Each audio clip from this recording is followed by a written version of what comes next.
About a month ago, there is quite a big thing that happened. It only just got a resolution, most people don't even know that it happened, and that is all while at the same time it affected most of the big games. Specifically, it brought down their quality.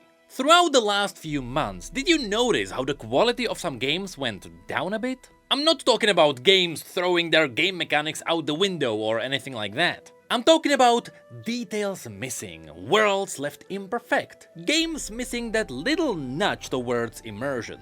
Well, there is a good chance it might have happened because of the voice actor strike, which was a movement that affected Riot Games as well as a lot of other big game devs. And yes, this is the reason why some legendary skins in League are missing new voice lines to this day. Just like how you might be missing out on today's sponsor. We live in an age of typing questions into windows, seeking answers. But what if I told you you've been typing your questions into the wrong window? Which is where Opera GX comes to the rescue. This video is sponsored by Opera GX, who also happen to be the official partner of MSI. You see, Opera GX is a browser unlike all the other alleged big dogs of the browser industry. Because unlike the other dogs, it doesn't choke your computer. And you know why that's important for you especially? Because that's what reflects on your game's performance when your browser is running in the background. On top of this, Opera GX is highly customizable.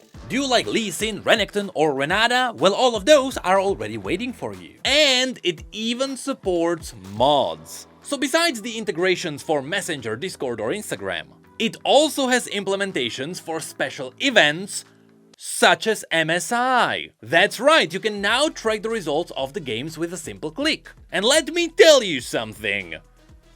I wish I had Opera ready, because had I known those results, my pick'ems would have looked a lot better. Look, I really believed in them. So go to the link in the description and get a browser that will free your computer, speed up your games, and it might potentially educate you on the results of professional games. And if you use that link, the entire MSI setup will already be prepared for you. Once again, many thanks to Opera GX for sponsoring this video, and now back to the main video. Essentially, the voice actor strike that happened was mostly focusing on one problematic area. Well, technically there were two. There were strikes that were focusing on the actors not getting paid nearly enough what they should be, as well as just working in pretty bad conditions. But the recent one that actually started back in July of 2024, so almost exactly a year ago, was mostly focused on protection against AI.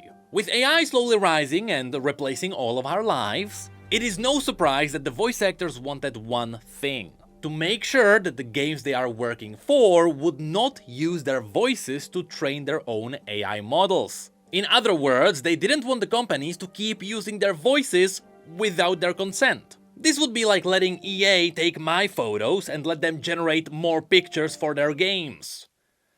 I don't think anyone wants that. And so the SAG-AFTRA union was put together to let voice actors join in. But of course the companies could also join in and let people know that they don't want to use their voices to train AI. The entire situation is actually quite complex. So for simplicity, let's just say that if you are part of the union, you would not be allowed to voice characters for companies who are also not part of the union. If you were caught voicing for someone outside of the protection, there could be potentially penalties. But the opposite would have to be true as well. Should a game be part of the union, they could only hire voice actors who are also part of the union. So simply said, this was a big collab between the companies and the artists to make a safer environment. And we all know we need that, because in the game dev industry...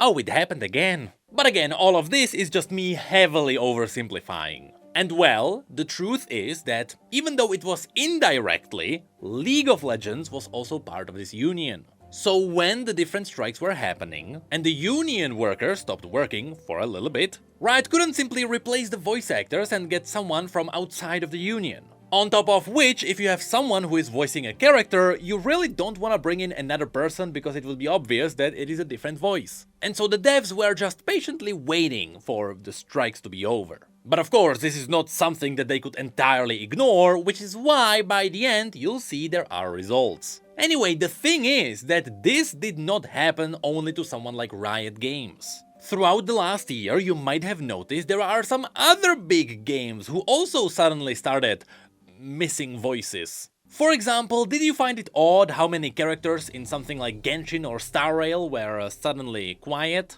Apparently, Destiny 2 also ran into the same issue. And when it comes to Riot specifically, there are many examples where all of this reflected. My favorite example is Cat in a Box Shaco. Look, because of the strikes, it was very difficult for Riot to get voice actors to voice new legendary skins. Which is why they put together the new skin for Shaco, who fixed all the problems. How did he do that? Well, that entire skin is voiced by cats. One could argue that this means that Riot hired non-union workers, but I am no expert on cat rights, and so using this simple trick, Riot was kinda able to bypass the entire strike on that one skin. But outside of League of Legends, Riot also had other games which ran into the exact same issues. For example, during the time when Riot was scaling down Legends of Runeterra, when Fiddlesticks and Warwick came out, people noticed one odd thing.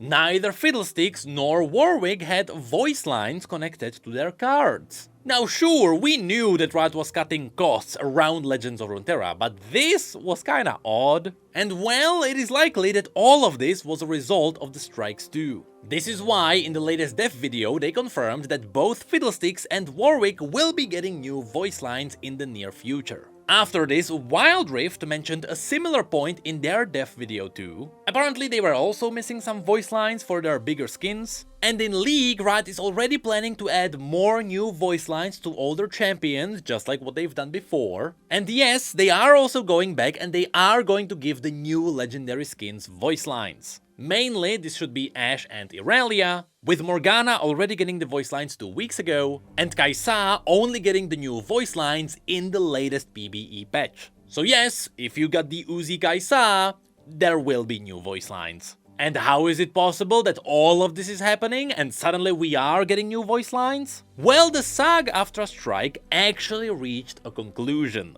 which happened yesterday. The truth is, the entire movement was paused about a month ago. There was a mention that there was new voting in progress, and that there was a big potential for something good to happen. And well, yesterday on the 9th of July, we got the results. There would be a new contract with all the big game devs, including Activision, Blindlight, Disney, EA, FromSa, Insomniac, Llama Production, Take-Two, and Warner Bros. Now, if you are looking for Hoyoverse or Riot Games, well, they got their voice actors through others. So, for example, for Riot, it is FromSa, who are mentioned here. And so, in an over 95% vote, the deal was sealed and the video game strike was over. The new agreement that went through would give the actors a new raise, which would be 15.7%, plus another 3% in November of 2025, 2026, and then once again in 2027. Overtime rates would now be much higher, with their retirement funds also getting a slight increase. But mainly there is this part. The new contract also accomplishes performer safety guardrails and gains around AI, including consent and disclosure requirements for AI digital replica use, and the ability for performers to suspend consent for the generation of new material during a strike. So yes, the goals were reached and the entire environment became a bit safer. There is now protection against the malicious use of AI. And overall, it is a pretty decent victory for all the voice actors who stood their ground. For reference, at the end of this post they mentioned that SAG-AFTRA represented about 160,000 different artists. So we are not talking about the special few who think they are above the rest. No, this includes the majority of the big names. But now they should be able to continue their work with better regulations. And so, tying all of this back to the topic of Riot Games, we should be able to see some big improvements across all of their games. And more importantly, it should also reflect outside of the games directly. We're talking about trailers or other promotional materials. For example, I am completely surprised by the fact that all the comics got voiced too. I was sure we wouldn't see that happen until the end of the strikes. But also keep in mind that it takes a while for the newly recorded voice lines to reach the games. This is why, even though the strike started last year, it took all the way to the beginning of this year for the strike to start taking effect on the games. That's how far ahead the games are usually planned. And so yes, this does also mean that if you are a fan of gacha games, the voices should be slowly returning too. We're just not sure how fast it will actually happen. And in case it is taking too long, hey, don't worry, come and hang out in League of Legends. I think we got a very familiar environment.